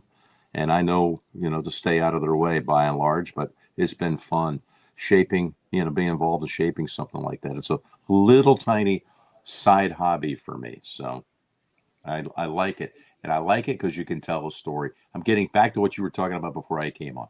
It's about storytelling. Everything is about storytelling. Your story is about storytelling. And when I said goodbye at the NCAA tournament a couple of years ago, after 30-something years, well, tilt this up. 32 years. That's the glare's got me. That was given to me by Raft and Grant Hill and Tracy Wilson. The last thing I said is that everybody has a story to tell. And it's our job, whether we're broadcasters or just citizens, to find out what other people's stories really are. Because we all have something that drives us. We want people to think this is who we are. We all have a story. Try to find out what makes somebody special, what it is that they're seeking with their story, and be kind. That's how I waltzed off the stage, camera left, and said goodbye to the NCAA tournament. One of these days, Jim, I would hope down the stretch when you have time, I'd love to hear more of your stories, because what I loved of you saying with the Ravens and everything you just mentioned, it's not about what in people's minds are the most iconic. It's what stood out in moments to you. And that's what makes this all special throughout the years. And I'd love to have that conversation with you a different time when I looked at my dad's streak growing up. he doesn't sometimes look at the actual streak. He'll remember a game that would be, game 1,231 instead of 2,131, So that's the messaging here that I love. And, that's what makes it special. And OJ, by the way, I want to say that, great man, great family. And I'm glad that's a moment that sticks with you. And obviously, he's been so ingrained in this Baltimore community for years, and he's going to continue to have that for years to come. So, Jim, I appreciate your time. Thank you for joining us. Unfortunately, I got to miss you for this Sunday. Got to go down to the winter meetings with baseball. We got to cover both. It's, that's my second career getting off the ground, but safe travels here. Hope you enjoy your time, and I look forward to the next time we get to speak. I really enjoyed it. Congratulations to you guys. I know you're crushing it, and I really love being on the show. You got me, again, super stoked for the weekend. And the next time I have a Ravens home game, and it maybe will be in January in the playoffs. Please come by the booth, okay? Both of you. Definitely. All right, guys. Deal. That'd be great. I'm going to count on it. Jim. Safe travels. Jim Nantz, everybody. Thanks. Thank you, Jim. Jim Nantz, everybody. This is the storytelling aspect of this, right? And again, Incredible. who am I? Going into this, right? You're sitting there going, I know Jim is a great storyteller. I watch it every time I'm on. And then to hear it that way, I go, you know what? It even takes a whole different angle. And I think the beauty of this, Zach, this is why I love the game, why I love sports. Everybody has a different perspective. And here's Jim Nantz, who has seen almost everything and every big moment. I love the fact that he mentioned the blackout, but that wasn't the moment that stuck at his core, which is crazy to think, because a lot of Ravens fans are going to look back to that. His moment was Ray Lewis trying to wrestle him away. And maybe we'll have to ask Ray that question down the stretch here. Oh, maybe. Yeah, Ryan, I'll go out on a limb here. This past hour of this show, heck, hour and 3 minutes, this pound for pound might be one of our best shows. Just all considered. And I'll be honest, I'll say it had nothing to do with us. We didn't do a thing. It was just the storytelling. And we talk about storytelling. Brandon Stokley epitomized that there. Like him, just the things he remembered, the things that stuck out to him. It's like, hey, welcome to the NFL moments. He's like, yeah, I'm getting hit with paintball guns by the veterans. Tony Saragusa is telling me I'm getting cut after I broke my shoulder.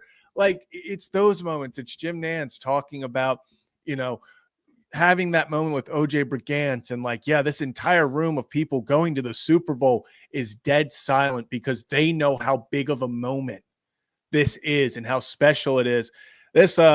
The stories that we got here, absolutely incredible. This was unbelievable. Better than I could have ever imagined, that for sure. And here's the beauty of this.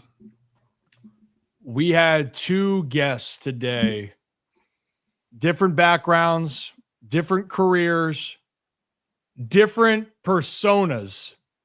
And I'll tell you what, they were both spectacular in so many ways. And this is what we love here at the Ryan Ripken Show. So if you're new to the channel, hit that like and subscribe button.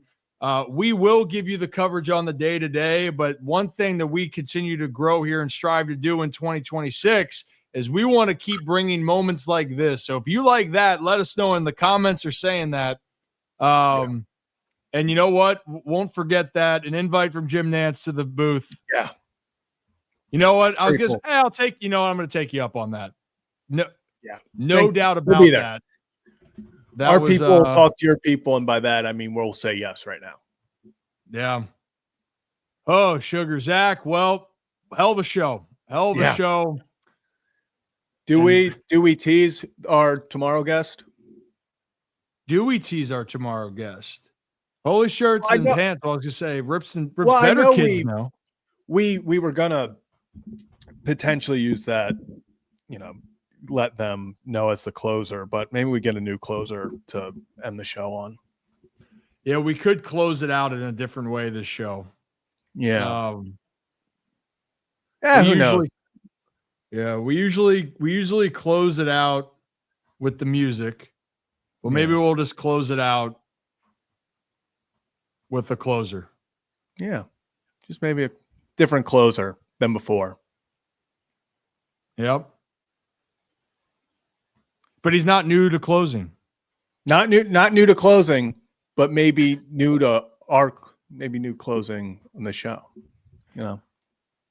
You know what? It's not the song that people think about, but he does like to have closing time. One last call for alcohol. So finish your whiskey and beer and what? You like that one, or was that terrible? This got out of that was good. It's not the song he's known for, but closing time. But you know what? Closing time. One last call for alcohol. So finish a whiskey or beer. Closing time. You don't have to go home, but you can't stay here. Some people in the chat have gotten it. We've gotten a few people. We got it. Yep. Closing time. We'll see you tomorrow with Ryan Helsley. How about that? Cue the music. Oh. You playing? Yeah. Should I go? You hit it. Yeah, go. Oh, but hey, you know what? As always, here on the Ryan Ripken Show, we appreciate each and every one of you. Have a day. Have a night. Come back and join us tomorrow for another edition of the Ryan Ripken Show live at 5 here, right here on YouTube, X, and Facebook.